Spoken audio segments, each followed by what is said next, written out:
D'accord, Parce que ouais. justement, comme je disais, Concrètement, la vie, parce que normalement, la thèse, ouais, c'est ça, tu fais un, deux postdocs, la plupart du temps à l'étranger pour avoir de l'expérience et dire que bilingue.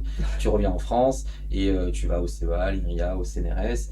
Tu passes plus tard enseignant-chercheur, après ton HDR. Et en gros, voilà, c'est un peu un parcours assez, on va dire, assez linéaire. mmh, Mais bon, si t'es pas trop.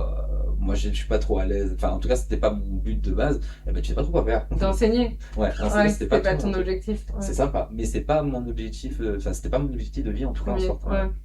Et donc ce module-là, il y a des grands, il y a des industriels qui viennent et qui expliquent que, bah, en sortie de thèse, bah, ils peuvent travailler pour un groupe comme Safran, Thales. Voilà un petit peu les profils qu'ils cherchent, voilà un peu les sujets qui ont été développés pour Ouais. donner un peu d'autres alternatives.